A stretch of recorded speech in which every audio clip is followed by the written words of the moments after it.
দুধ দিয়ে ভীষণ মজার একটা ডেজার্ট রেসিপি শেয়ার করছি আর এটা বানাতে একদমই কম সময় লাগে। বলতে পারেন ভাত রান্নার থেকে সহজে বানানো যাবে। রেসিপি বানাতে লাগছে ২ কাপ পরিমাণে তরল দুধ। দুধ এখানে কাঁচা ব্যবহার করেছি। সাথে মিষ্টির জন্য 1/3 কাপ চিনি দিয়ে দিচ্ছি। 1/3 কাপ ফুল ক্রিম গুঁড়ো দুধ দিয়ে দিচ্ছি। মিষ্টি আপনারা যে যেমন খেতে পছন্দ করেন ঠিক ততটুকুই দিয়ে দিতে হবে। সাথে দিয়ে দিচ্ছি agar agar powder. Agar agar powder যেকোনো মুদি দোকান বা সুপার শপে কিনতে পাওয়া যাবে আর এটার দাম খুব বেশি একটা না। এখানে আমি 1/2 টেবিল চামচ পরিমাণে দিয়ে দিচ্ছি আগার আগার পাউডার। সামান্য একটু লবণও দিয়ে দিব।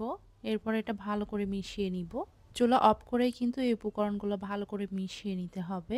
আর মেশানো হয়ে গেলে তারপর চুলাটা আমি অন করে দিব। এরপর চুলাটা কিন্তু আমি অন করে দিয়েছি আর মিডিয়াম আঁচে রেখে অনবরত দাঁড়িয়ে থেকে এটা নেড়ে নিতে হবে। তা না হলে কিন্তু এটা দলা বেঁধে যাবে এবং ভালোভাবে মিক্স হবে না। এটা যত বেশি গরম হবে ততই কিন্তু ঘন হবে। আর দেখতে পাচ্ছেন এটা বলক উঠে আসার মতো হয়েছে। ভালো মতো বলক উঠে গেলে ২-৩ মিনিট জ্বালিয়ে এটা আমি একটা পাত্রে নিয়ে নিব।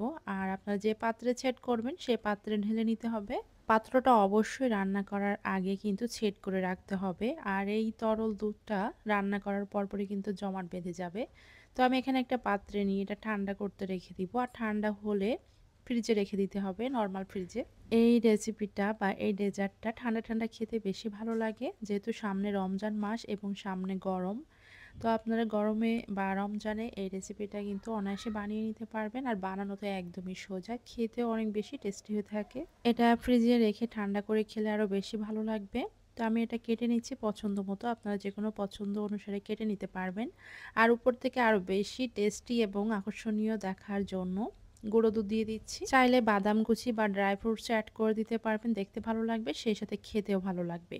গুঁড়ো দুধটা দেওয়ার কারণে দেখতেও ভালো লাগছে আর খেতেও কিন্তু অনেক বেশি টেস্টি হবে। চাইলে আবার আপনার এটা কালারফুল করে বানিয়ে নিতে পারবেন, সেক্ষেত্রে রান্না করার সময় একটু ফুড কালার অ্যাড করে দিতে পারবেন। এখন আমি একটা পাত্রে এটা পরিবেশন করে নিচ্ছি আর এটা কাটার পরে কিন্তু দেখতে আরও বেশি সুন্দর লাগতেছিল।